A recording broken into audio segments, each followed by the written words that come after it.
Hey guys, welcome to the first ever Atletico San Luis Tunero Forever podcast. This is me doing this for the first time ever, so bear with me here. But a few things about me. I've been a fan for about over 20 years. Club San Luis, Gladiadores era, San Luis FC, and now Atletico San Luis for the last a little bit over a decade or so. And I've been through it all. I know a thing or two about the club. But anyways, I'm going to get right into it. I know it's the off season. There's not much to talk about other than transfers and things like that. But a few things I want to get straight here. As far as like preseason news, things are starting to heat up a little bit. So unfortunately, as you know, Guillermo Abascal keeps his spot as the manager of the club, which, I think, in my opinion, this guy is responsible for most of the shortcomings of this club during the last season. This is the reason why this club did not even get to repechaje. This is a guy that blew maybe like 5 or 6 leads going into halftime. This is a guy that didn't know how to close out games. They kept him for whatever reason. I don't know what it might be. I guess Spanish bias from Atletico Madrid, but either way, yeah, as far as transfers go, it's starting to heat up. So we've already got Anderson Duarte joining from back-to-back champions Toluca as a right winger. So I think this is somewhere where I guess we could use a right winger. And speaking of like attacking wingers, I think Jonathan Villar should be given that like starting spot on the left wing, if this is the case. If Guillermo Abascal is looking to return to the 4-3-3 that San Luis has been known for the past few years, I think this is the right way to go. I could definitely see Duarte getting that starting spot in the right wing, because honestly, in the right wing, it's been lacking. We have guys like, Assad Lamonge was usually his best as a left midfielder. And then we have Klimowicz, which I think works best as a false 9. But definitely an interesting signing. I don't think it's bad or good. I think it's fine, just the way it is. And of course, we have rumors of Joao Pedro possibly leaving. No surprise there. Mateo Klimowicz, someone who I think doesn't fit into the system in the grand scheme of things of Guillermo Abascal's game plan. I could definitely see him leaving. And I think he could be used elsewhere. I think there's talent to be had. I think there's potential there, but just not at this club, not under this current system. There is just no room for a false 9 here. Joao Pedro really is the complete package. He's got the physicality. He's got the finishing ability. And as far as like finishing, attacking midfielders, Oscar Macias usually plays further back, but definitely has shown sparks of offensive power. So in this case, I could definitely see Mateo Klimowicz leaving. And according to Transfer Market, and I know Transfer Market's not the be-all, end-all of calculating these sorts of things, $2 million is what he's worth. I don't think he's quite there, but if we can get even half of that for Mateo, a guy who's basically a fringe player, a bench player, really, definitely be happy with that. And this is one that I do not get, because this next signing, this next rumor, could mean a million things. So, according to Ecuador, an Ecuadorian soccer website and journalism website, we have rumors of a Pedro Ortiz from Emelec being looked at by San Luis and Newell's Old Boys down in Argentina. Now, doing so, this guy's 35 years old. He's in the biggest club in Ecuador. It's like, could this mean, I'm assuming this guy's not going to be cheap. Emelec Is this any other club down in Ecuador? Is this the club down in Ecuador? Could this be a replacement? Kind of like how Marcelo Barovero was a few years ago. A veteran, semi-retired guy taking over temporarily as the starting goalkeeper. This could mean that in doing so, now we have a new starting goalkeeper taking over. And now, of course, this means that Andy Sanchez could be out of a starting spot. A guy who's impressed the last few years. I think he's been solid, and I don't think he's the guy to blame here for, all the goals allowed, defensive shortcomings, things like that. He's 28 years old. I think if they're doing this, I could definitely see them, Andy Sanchez, on the way out. I don't think he's going to be riding bench. And I don't think this dude from Emelec is going to be riding bench. I could totally see a different club picking him up in Mexico, Andy Sanchez. So I could definitely see him on the way out for now, for sure. And here's one that I think is a little polarizing, but the re-signing of Cata Dominguez, a Cruz Azul, I don't want to call him a legend, but he was a Cruz Azul guy for years and well known. He didn't go out on the best of terms. He's been at San Luis. He's been in and out of the bench. But in my honest opinion, I think the dude's solid as a bench player. He's not going to be starting games all season long at the ripe age of 38 years old. It's just not going to happen. It hasn't been happening for the last year or so. But I think he's good. And to be honest with you, I honestly think this guy is better than Juanpe, who came in as a reinforcement during the last offseason from Spain, 34 years old, from Girona. And this guy, he just looks like he came in to cash in a check, just chill in San Luis, not really do anything of note. Basically his swan song. And this guy, other than like Leagues Cup, he looked out of it. And during the first few games of the season, looked out of it. He gets a few shots down the season again, and he does okay, but nothing to impress me. I think Cata Dominguez, being older than Juanpe, is a better bench player. He's better off the bench. And it's another 6 months of Cata Dominguez riding the bench in case anything was wrong. I don't have a problem with that. So, I know there's a lot of Cata Dominguez haters out there, particularly on the Cruz Azul side of things. I think he's all right. I like him at San Luis. I'm okay with him staying another 6 months. And I know his ultimate goal is to retire at Cruz Azul. I don't know if that's going to be happening at any point, but yeah.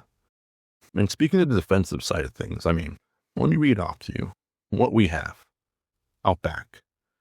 Aldo Cruz, Julio César Domínguez, Gabriel Martínez, Daniel Guillén, Juanpe, Eduardo Aguila, all right, Roman Torres, Javier Suarez, and of course, Bamboo, who came in as a reinforcement as well, or maybe around week 4 of the last season. I don't know how this sounds like to you, but this is it's pretty average. I don't think it's that bad, right?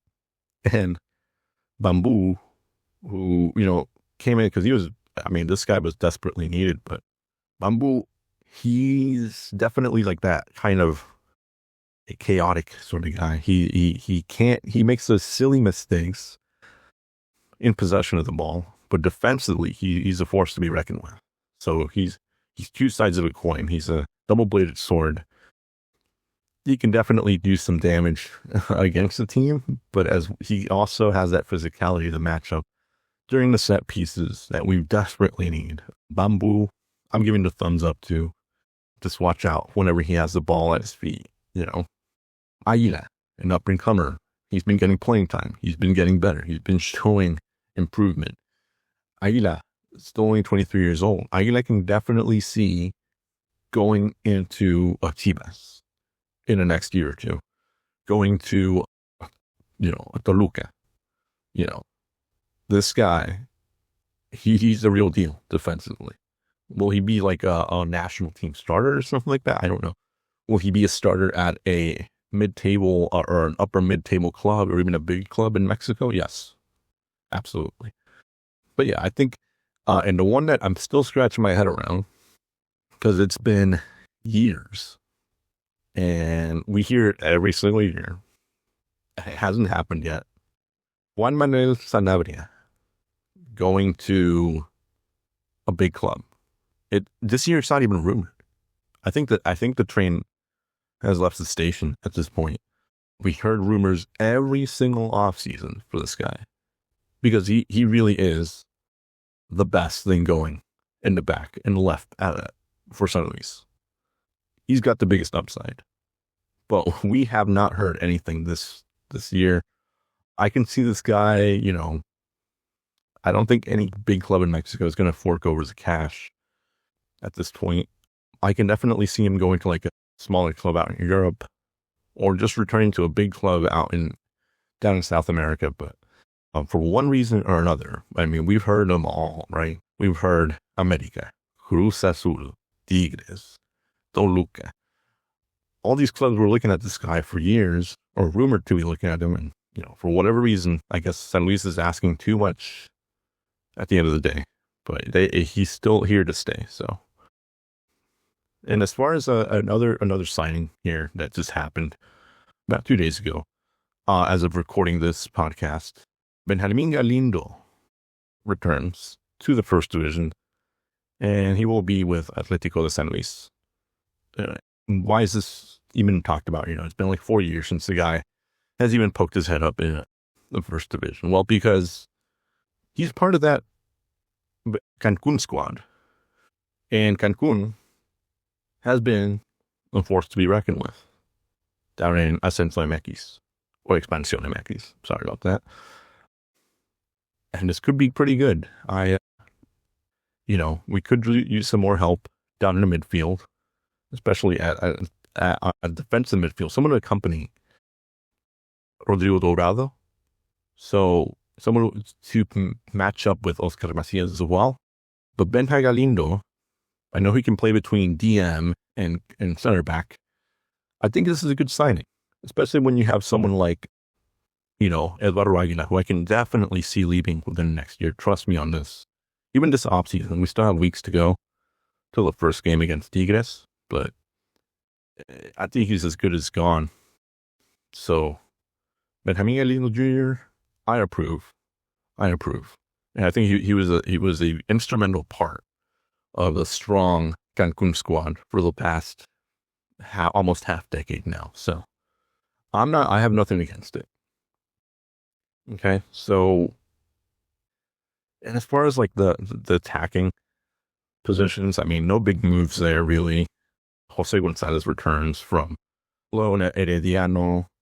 I mean, I guess we could have him as a backup here, but as a backup striker, but honestly, we're going to need more than that. I don't think Jose Gonzalez is going to find any spot here. I think he'll be reloaned out or simply ride the rest of the way down the reserve squad or something.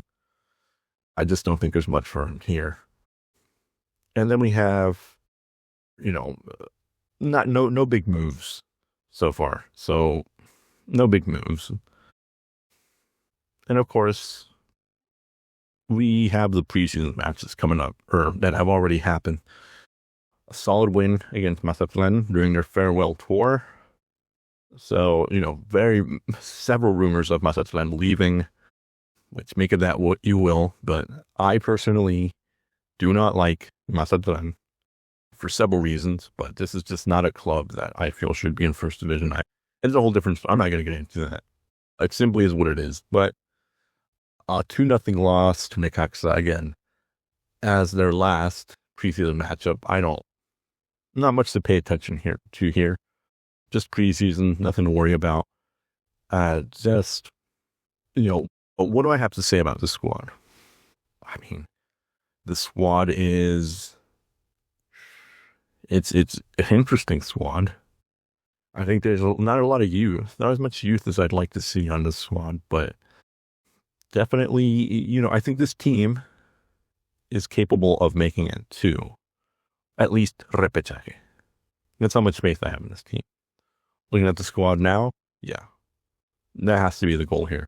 Anything less, I think, is considered a failure. Anything less than a repechaje. We're not going to be fighting for titles or anything like that, but repechaje is definitely doable with this squad, assuming it stays mostly intact. Assuming we're not going to lose, during the offseason, we're going to lose Sanabria, right? Or we're going to lose Andy Sanchez or something like that. But this is a squad that's capable of making repechaje as it stands. And anything else, yeah, I think Guilla Abascal better watch his back here. I say give him 5 weeks. Let's see what this guy can do. And if not, just get rid of him. There's other managers out there that we can definitely use. Abascal just is not it at this point. He's not the guy. And as far as, let's look at the starting in the first few matches here. Let's be fair, because, the first 5 matches here, we have Tigres. Again, not going to be easy. I don't think they'll get a win here. This is the runner-ups of last season. America at the Azteca. Not going to be easy either. I could see San Luis going 0 for 2 right away here. Tijuana at Estadio Caliente. I'll revitalize Tijuana again. I could see them, playing at turf. It's a pretty strong Tijuana squad here.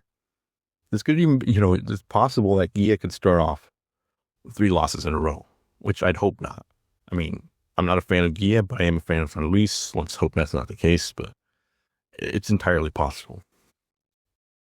Week 4 against Chivas at home. Not easy. Not easy.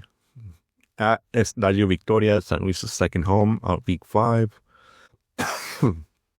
Not going to be easy either. And here's one. Actually, give him 6 weeks, because I just saw who is on week 6, the hated rival on Valentine's Day. No love here. San Luis and Querétaro. Give him 6 weeks, because he blew that lead last season. I won't forget, against the hated rival, Querétaro. So definitely 6 weeks is a good measure. But off the bat, I can tell you those first 3-4 weeks are not going to be easy. They're just not. So I'm hoping San Luis has a good, the front office has a really good backup plan, because I don't think he's going to make it here. Especially if the goal is to make it to repechaje, So this could definitely be the end for Guille Abascal, which will hopefully lead to better things. But yeah, as far as that goes, I think it's basically done here.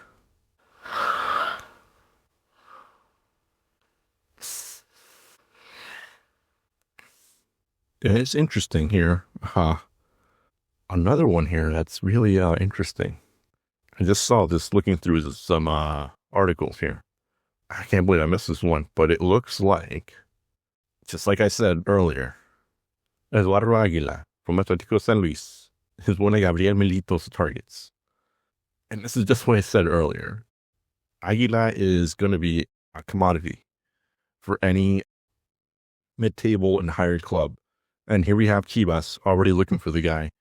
And it looks like Monterrey as well.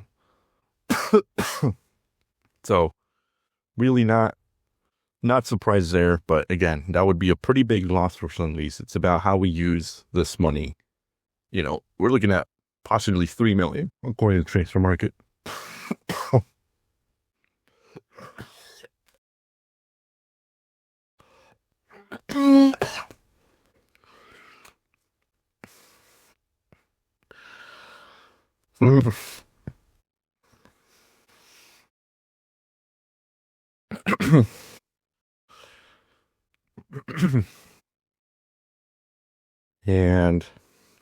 But as far as transfers go, that's pretty much it. pretty much the end there. That's all the big news we have for now in the offseason, but there's going to be much, much more coming up in the next week or so before the big kickoff game in 2026. So for now, this is me signing off. Don't forget to check me out the next week or two. I won't have a set schedule per se, but I will try to keep these coming more and more. I'll try to up the quality as well. But for now, this is all I have for today. So stay locked in. This is Santiago with Tunero Forever signing off.